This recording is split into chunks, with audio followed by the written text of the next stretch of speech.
প্রশ্ন হচ্ছে যে আপনার যে আজকে যে নির্বাচন চলছে এই নির্বাচনের সার্বিক পরিস্থিতি আপনারা কেমন দেখছেন এবং ভোট কেন্দ্রে যে ভোটারদের যে উপস্থিতি সেটা আপনাদের কাছে সন্তোষজনক কিনা? অতি উৎসাহ উদ্দীপনার মধ্যে দ্বাদশ জাতীয় সংসদ নির্বাচন 2024 শরীয়তপুর 2 নির্বাচনী এলাকায় ভোট গ্রহণ চলছে শান্তিপূর্ণ পরিবেশে। ইতিমধ্যে আমি ভোট প্রদান করেছি।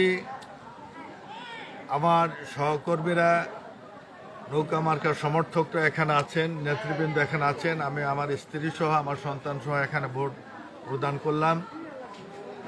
এখানে আমি আশা রাখি বিপুল ভোটে নৌকা মার্কার বিজয় হবে।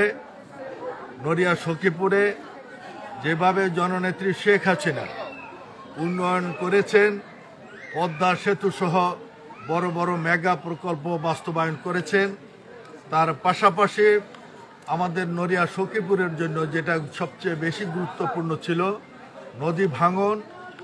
আমাদের নেতা, সাবেক আওয়ামী লীগের সাবেক সাংগঠনিক সম্পাদক, পানি সম্পদ মন্ত্রণালয়ের উপমন্ত্রী, তিনি যেভাবে আমাদের নদী ভাঙন ঠেকিয়েছেন, বেড়িবাঁধ দিয়েছেন এবং সেই বেড়িবাঁধ এখন মানুষের, সেই নদীর পারে মানুষের এখন আর আর্তনাদ হাহাকার নাই, এখন আনন্দ উৎফুল্ল, সকলে নদী ভাঙন নাই। গত 4.5 বছর একটি বাড়িও ভাঙে নাই, 1 ইঞ্চি জমিও এখানে নদীর গর্ভে তলিয়ে যায়নি।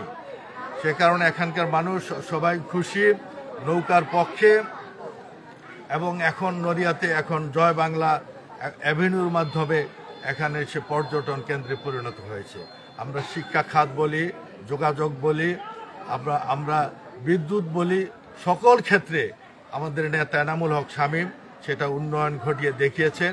আগামী দিনে ইনশাল্লাহ আবারও তিনি বিজয় হয়ে নড়িয়া সখীপুরের মানুষের ভাগ্যের উন্নয়ন ঘটাবেন এবং রাস্তাঘাট উন্নয়ন করবেন। যে সমস্ত প্রকল্প এখনও বাস্তবায়নাধীন আছেন সেগুলোও তিনি বাস্তবায়ন করবেন বলে আমরা আশা রাখি এবং সাধারণ মানুষ সেটাই আশা করে।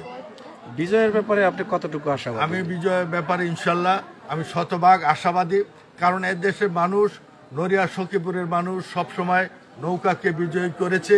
বিগত দিনে প্রত্যেকটা বার এখানে নৌকা কখনো পরাজয় ঘটেনি এবং বিশেষ করে আমাদের নেতা এনামুল হক শামীমের মতো একজন মুখর, একজন কর্মবীর পুরুষ এখানে আছেন, যেটা আমরা তাকে নিয়ে গর্ব করি এবং তার মাধ্যমে এখানে ব্যাপক উন্নয়ন সাধিত হয়েছে।